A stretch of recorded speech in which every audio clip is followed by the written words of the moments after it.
ಇವಾಗ ಲವಂಗ ಹಾಕ್ತಾ ಇದೀವಿ. ಎಷ್ಟು ಲವಂಗ? 4 ಲವಂಗ ಹಾಕ್ತಾ ಇದ್ದೀನಿ. ಅದಕ್ಕೆ ಮುಂಚೆ ಎಣ್ಣೆ ಹಾಕಿದ್ದೀನಿ. ಎಣ್ಣೆ ಬಿಸಿ ಆದ ನಂತರ 4 ಲವಂಗ, ಒಂದು ಸ್ವಷ್ಟು ಕನಿಷ್ಠ ಹಾಕ್ತಾ ಇದ್ದೀನಿ. ಅದು ಚಕ್ಕೆ ಅಂತಾರೆ, ಅದು ಚಕ್ಕೆ. ಆಮೇಲೆ ಮತ್ತೆ ಮೆಣಸು, ನಾನಿಷ್ಟು ಮೆಣಸು ಹಾಕ್ತಾ ಇದ್ದೀನಿ. 1 kg ಚಿಕನ್ಗೆ ಮೆಣಸು. ಆದ ನಂತರ ಈರುಳ್ಳಿ, ಹಚ್ಚಿಟ್ಕೊಂಡಿರೋಂಥ ಈರುಳ್ಳಿ ಹಾಕ್ತಾ ಇದ್ದೀನಿ. ಈರುಳ್ಳಿ ಹಾಕ್ತಾ ಇದ್ದೀನಿ ಅಂತ ಹೇಳು, ಹಚ್ಚಿಟ್ಕೊಂಡಿರೋದೇ ಎಲ್ಲ ಹಾಕೋದು, ಅದೇ ಹಾಕಲ್ಲ. ಈರುಳ್ಳಿ ಹಾಕ್ತಾ ಇದ್ದೀನಿ. ಅದಾದ ನಂತರ 2 ಮೆಣಸಿನ್ಕಾಯಿ ಇಲ್ಲ ಮುರ್ಕೊಬಿಡ್ತೀನಿ.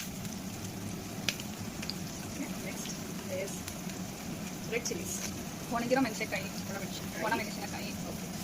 ಅದ್ರಲ್ಲಿ 2 ತರ ಮೆಣಸಿನಕಾಯಿ ಒಣಗಿರೋದು.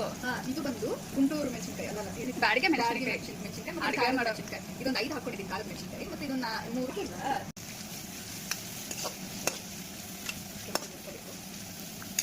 ಇದು ಪುದೀನ ಸೊಪ್ಪು. ಸಾಕು, ಸಾಕು, ಅದು ಸ್ಮೆಲ್ ಅದೇ ಬರ್ತದೆ. ರುಚಿ ತಕ್ಕಷ್ಟು ಹಾಕ್ಬೇಕು.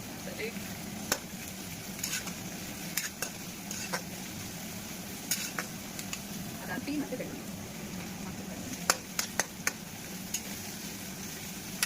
ಅದಾದಮೇಲೆ ಚೂರು ಸೋಂಪು. ಸೋಂಪು ಏನಕ್ಕೆ ಹಾಕೋದು? ಸ್ಮೆಲ್ ಚೆನ್ನಾಗಿರುತ್ತೆ, ರುಚಿನೂ ಚೆನ್ನಾಗಿರುತ್ತೆ.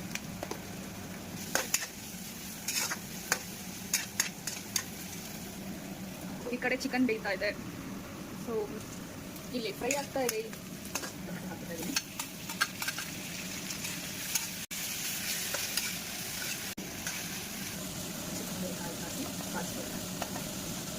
ಸ್ವಲ್ಪ ಜೋರಾಗಿ ಹೇಳೋ, ನನಗೆ ಕೇಳಿಸ್ತಿಲ್ಲ ನೀವು ಹೇಳ್ತಾ ಇರೋದು.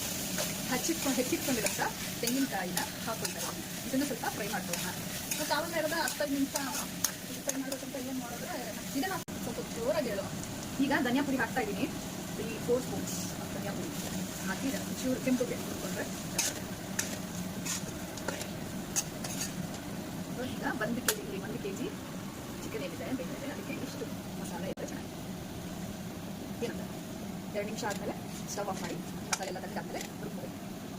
ಇವಾಗ ಇದಕ್ಕೆ ಸ್ವಲ್ಪ ಕೊತ್ತಂಬರಿ ಸೊಪ್ಪು ಹಾಕ್ತಾ ಇದ್ದೀನಿ. ಈಗ ಮಸಾಲ ರುಬ್ಕೊಳ್ತಾ ಇದ್ದೀನಿ. ಮಸಾಲ ರೆಡಿ ಆಗಿದೆ. ಇವಾಗ ಇದನ್ನು ಕುಕ್ಕರ್ಗೆ ಹಾಕೋಣ. ಬೆಂದಿರೋ ಕೋಡು ಅದೇ. ಇವಾಗ ರುಚಿ ನೋಡ್ತಾ ಇದ್ದೀವಿ, ಉಪ್ಪು ಖಾರ ಎಲ್ಲ ಸರಿ ಹೋಯ್ತಾ ಅಂತ. ಚೆನ್ನಾಗಿದೆ. ಇವಾಗ ಮುಚ್ಚಳ ಮುಚ್ಚಿಸ್ತಾ ಇದ್ದೀವಿ.